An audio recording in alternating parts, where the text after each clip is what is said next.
ကျေးဇူးတင်တယ်ဗောနော်အခုကဆရာကျဲရဲ့ story နားထောင်ပြီးတော့လေကျွန်တော်ဒီဖျားခင်ကိုရမ်းကျေးဇူးတင်တယ်ဆရာကျဲရဲ့ story နားထောင်ရအရင်ချမ်းမြေ့စရာကောင်းတယ်နော်ဘာလို့တာသမီ6ယောက်လုံးကအမှုတော်ဆောင်ဖြစ်တယ်ဖျားသခင်ကငယ်ငယ်လေးတည်းကနေရွေးကောက်ထားတယ်ဗောနော်ကျွန်တော်ကြောင့်အဲ့ဒါနဲ့စန့်ကျင်ဘက်လို့ပြောလို့ရတယ်ဗောနော်ဘာလို့ကျွန်တော်ဖေကမယုံကြည်သူဖြစ်တယ်အမေကလေယုံကြည်သူဖြစ်တယ်ဗောနော်ကျွန်တော်ငယ်ငယ်လေးတည်းကနေဘာသာနှစ်ခုကြားထဲမှာကြီးလာခဲ့တဲ့သူဖြစ်တယ်ဗောနော်ဘာသာနှစ်ခုဆိုအဖေကအစ္စလမ်အမေကခရစ်ယာန်တကယ်ချင်းတွေကဗုဒ္ဓဘာသာအဲ့တော့ဒီထဲမှာလည်းအဲ့လိုမျိုးသူတွေလည်းရှိရင်ရှိမယ်ပေါ့နော်ကျွန်တော်ဘယ်ဖះကိုကိုးခွေရမလဲမသိပဲကြီးလာငယ်ငယ်တုန်းကတော့ခရစ်ယာန်အမေတို့ဖွာတို့ဖះ Sunday school တွားတယ် Sunday school မှာခရစ်တော်တည်နည်းနည်းကြီးလာတော့ကျွန်မအဖေဘက်ကအမျိုးစီကိုရောက်လာတော့ကျွန်မကအစ္စလမ်ဘာသာဝင်ရဲ့အတိုင်းဝိုင်းတဲ့ကိုကျွန်မဝင်ဆန့်အောင်အရန်ကြိုးစားရတယ်ကျွန်မအာရဗီစာတွေသင်ရတယ်အဲ့တော့ကျွန်မကလေခရစ်ယာန်ဖះရဲ့အစ္စလမ်ဖះရဲ့နှစ်ယောက်ခြားထဲမှာကျွန်မဖះနှစ်ခုဖြစ်လာအဲ့ကျွန်မငယ်ငယ်လေးတည်းစဉ်းစားတဲ့အရာတစ်ခုရှိရပါတော့တကယ်လို့ငါတည်သွားလို့ငါကတကယ်လို့ဒီဖះကိုကိုးကွယ်ခဲ့လို့ငါတည်တဲ့နေ့မှာငါတခြားအဲ့ကလေးတွေးနေပေါ့နော်တကယ်လို့ဖះအစ်စ်ကနင်ငါ့ကိုတသက်လုံးမကိုးခွဲခဲ့ဘူးလို့ငါဖះအမားကိုကိုးကွယ်ခင်ငါဘယ်လိုလုပ်မလဲဆိုတဲ့မိကွန်းကျွန်မငယ်ငယ်လေးတည်းရှိခဲ့ပေါ့နော်ကျွန်မဖះအစ်စ်ကိုကိုးကွယ်တဲ့သူဖြစ်ချင်တယ်ပေါ့နော်အဲ့လိုနဲ့ကျွန်မအစ္စလမ်နဲ့ခရစ်ယာန်ကြားထဲမှာအကြာကြီးနောက်ဆုံးမှာကျွန်မခရစ်တော်တည်င်းစကားကိုကြားပြီးမှကျွန်မပြောင်းလဲလာတယ်ပေါ့နော်အဲ့တော့ကျွန်မကလေကျွန်မဒီနေ့ပါတက်တည်ခံခြင်းလဲဆိုတော့လေဘဝမှာနောက်ကျရွာရဆိုတာမရှိဘူးပေါ့နော်ကျွန်မကဖခင်စီကနေလေကျွန်မအဲ့လိုတမတရားနဲ့ကျွန်မမကြည်ပြင်းခဲ့ရတော့ကျွန်မဒီနေ့ကလေးတချို့လေဘာလို့ငယ်ဘဝမှာပြက်စီလဲဆိုတော့ကျွန်မအရန်ကိုချင်းစားဘာလို့ငယ်ငယ်လေးတည်းကနေသူတို့ဘာရွေးချယ်လို့ရွေးချယ်မှမသိဘာလို့ဆိုတမတရားနဲ့မကြည်ပြင်းခဲ့ရအောင်ဆိုရင်ကလေးရဲ့ငယ်ဘဝဘယ်လောက်ထိတောင်မှပြက်စီလဲဆိုတာကျွန်မငယ်ဘဝဖြစ်တယ်ပေါ့နော်အဲ့လိုပြောလို့ကျွန်မအမေကိုလည်းကျေးဇူးတင်တယ်အဖေကိုလည်းကျေးဇူးတင်တယ်ပေါ့နော်ဒါပေမဲ့ကျွန်မအဲ့ဒီစစ်မှန်တဲ့ဖះကိုကျွန်မကအသက်25လောက်မှတီးခဲ့ရပါတော့ကျွန်မရဲ့အသက်25ရဲ့ရှေ့မှာကျွန်မတမတရားလည်းမတီးခဲ့ဘပွင့်လင်းပြောရင်ပေါ့နော်ကျွန်မဘာလုပ်လဲဆိုကျွန်မအချစ်ကိုလိုက်ရှာကျွန်မအဖေစီရမရတဲ့အချစ်ကိုလိုက်ရှာ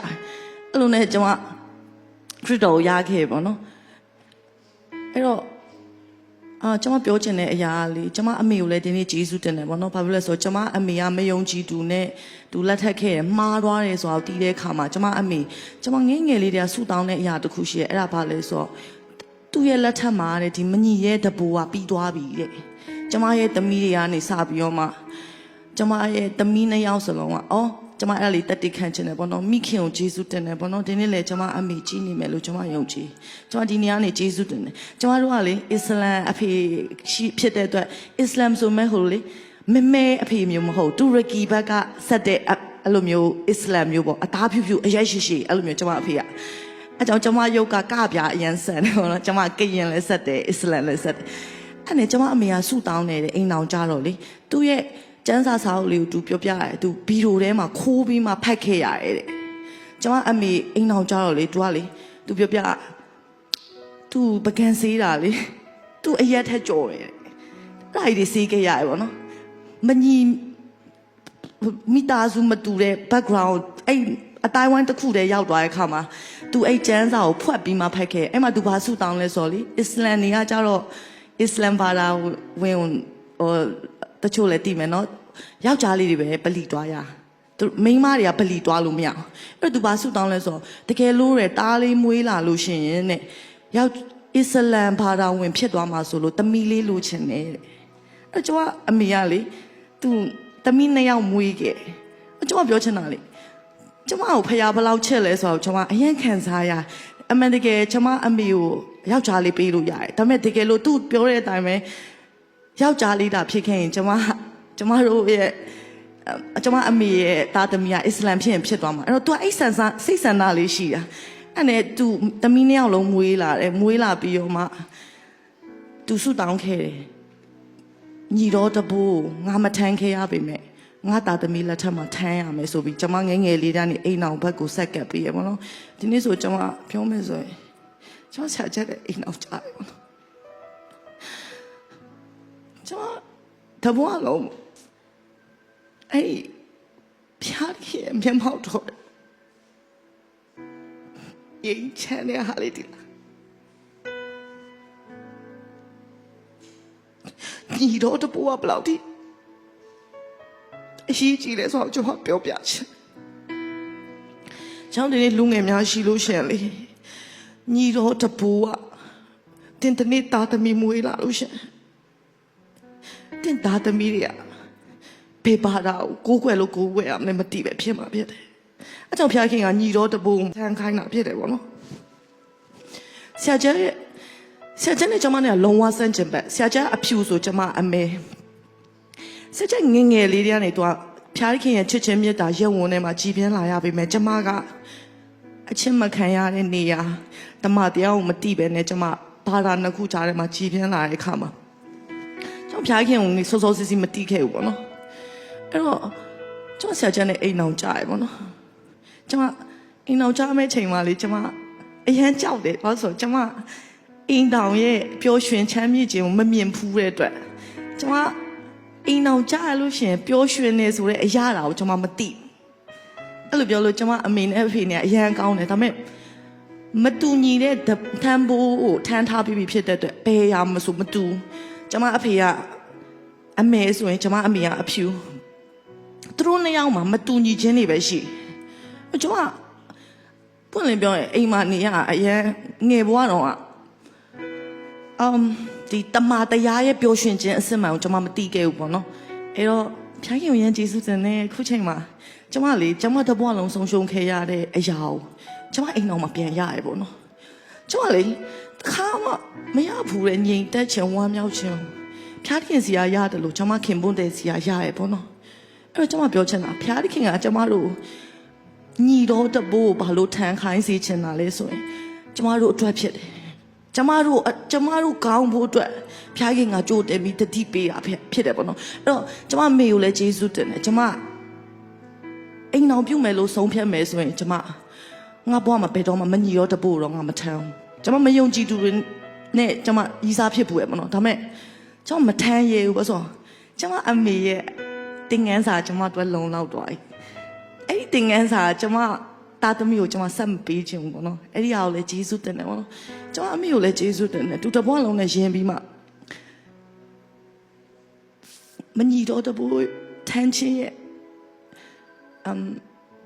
side effect ကိုသူ့ဘဝနဲ့ယဉ်ပြီးမှကျွန်မတို့တင်ပေးခဲ့ပေါ့နော်အဲ့ကျွန်မအမေကိုလည်းယဉ်ကျေးဇူးတင်တယ်ခုချိန်မှာလည်းကျွန်မအမေအရင်ပြောရပေါ့နော်ဆိုကျွန်မဆရာကျနဲ့တွေ့တော့လေကျွန်မအမေကအော်လေသူကကျမကိုကြားရင်တိတ်ကောင်းပါပဲ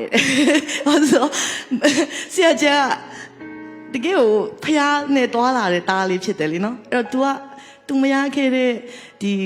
တမတရားမှာတွာလာတဲ့အိမ်တော်ကိုကျမရဲ့စီမှာမြင်ချင်တော့အခုချိန်မှာဆိုကျမညီမတို့တကယ်ဝန်တာထားပြီးဆုတောင်းပေးနေတယ်သူဖြစ်လာပြီပေါ့နော်အဲ့တော့ကျမယုံကြည်ရဲ့ကျမအမေပြောခဲ့တယ်လို့ပဲကျမတို့ကအဲ့ဒီယုံကြည်တဲ့ညီတဲ့တပူးနဲ့ပဲကျမတို့ရဲ့ generation မှာစာတန်ကကျမအမေလက်ထက်မှာတူလောက်ခဲ့ပေမဲ့အခုကျမ generation ကစပြီးမှဆရာကျရဲ့ငယ်ဘွားလိုမျိုးကျမပြန်ရလာမယ်ဆိုကျမရောကျမညီမကိုပြန်ရပြီဆိုတာယုံကြည်ရပါတော့အဲ့တော့ဆရာကျပြောလိုမျိုးလေကျမအရင်တော့ကလေးနဲ့ပတ်သက်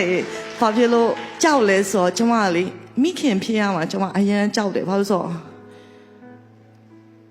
အဲ့လိုမျိုးပျော်ရွှင်တဲ့အရာကိုကျွန်မမတီးခဲ့တော့အဲ့လိုကျွန်မမှအဲ့လိုကလေးဘဝရှိခဲ့တော့ကျွန်မအမေဆရာချက်ကကျတော့သူကလေးလေးအရန်လိုချင်တယ်ကျွန်မကြောက်လေငါမိခင်ဖြစ်သွားရင်ငါတကယ်ဖယားနဲ့ကလေးလေးကိုလမ်းပြပေးနိုင်တဲ့မိခင်ဖြစ်ပါမလားဆိုတဲ့အရာကျွန်မတန်တရားရှိရပေါ့နော်ကျွန်မဘယ်တော့မှအစင်တင်မဖြစ်ခဲ့ဘူးပေါ့နော်ဒါမဲ့လေဖခင်ရဲ့ကျေးဇူးတင်တယ်တရက်ကျွန်မဘိုက်ထဲမှာကလေးလေးရှိနေပြီလို့ကျွန်မစာတီးတဲ့အချိန်မှာကျွန်မ အဲ့ဒီကကျန်းစာလေးဖတ်တော့လေဖျားခင်ကကျမကိုဘာပြောလဲဆိုတော့ကျန်းပိုက်နေပါနော်သူ့ကအမိဝမ်းနေရပင်တန့်ရှင်းစေ၍လူမျိုးမျိုးဖို့တိုင်းနိုင်ငံမှာ prophet ရဲ့နေရာ၌ခန့်ထားတယ်ဆိုရယ်ကျန်းပိုက်လေးနဲ့ပေးတဲ့အခါမှာအော်ငါကတာမန်မိခင်မဟုတ်ဘူးငါထဲမှာတကယ်ကိုဖျားခင်ကြီးမားစွာအသုံးပြုမဲ့ဖျားခင်လူကိုဖျားခင်ငါ့ကိုပေးတယ်ဆိုရက်အဲ့ဒီ mindset ကျွန်မဖြစ်လာပြီးတော့မှကျွန်မနဲ့ဆရာကျန်နဲ့ကျွန်မအခုကလေးမိခင်ဖြစ်လာတယ်ဗောနော်မိခင်ဖြစ်လာတဲ့အခါမှာမိခင်ဘဝကကျွန်မကိုဘာတွေပြောင်းလဲသွားစီလဲဆိုတော့ကျွန်မအရင်ချစ်တက်လာတယ်ကျွန်မအနစ်နာခံတက်လာတယ်ပြီးရင်အခုကျွန်မပြောမယ်ဆိုရင်မိခင်တွေကျွန်မထပ်ပို့ပြီးတော့ကလေးများပြုစုပြောထောင်လာတဲ့မိခင်တွေကတော့ပို့ပြီးတော့တည်ရပါတော့ဒါပေမဲ့မိခင်ဘဝကကျွန်မကိုအများကြီးပြောင်းလဲသွားစီရပေါ့နော်ကျွန်မအရင်ဖျားခင်ကိုကျေးဇူးတင်တဲ့အရာကျွန်မရဲ့ငယ်ဘဝမှာမရခဲ့တဲ့အရာကိုတော့ကျွန်မရဲ့သားလေးကိုတမတရားနိုင်ငငယ်ရွယ်စဉ်တည်းကနေကျွန်မတို့အတူတကွကိုးကွယ်ခွင့်ရတဲ့မိသားစုကျွန်မပြန်ဖြစ်လာတယ်ဖျားခင်ကကျွန်မတို့လက်စာပြန်ချေပေးတဲ့ဖျားခင်ဖြစ်တယ်ပေါ့နော်ကျွန်မရဲ့ငယ်ဘဝမှာကျွန်မဆုံးရှုံးခဲ့ရပေမဲ့ကျွန်မအခုလေကျွန်မဘဝရဲ့စစ်မှန်တဲ့ပျော်ရွှင်ခြင်းကိုကျွန်မဒီချိန်ကျမှကျွန်မပြန်ခံစားရတယ်လို့ခံစားရတယ်ပေါ့နော်အဲ့အတွက်ကျွန်မအရင်ကျေးဇူးတင်နေဆရာကျန်နဲ့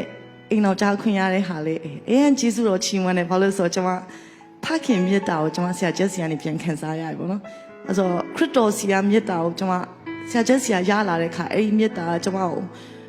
အဲ့ဒီရိုင်းနေတဲ့ကျွန်မကိုလေတသက်လုံးအချစ်မခံရလို့ရိုင်းဆိုင်နေတဲ့ကျွန်မကို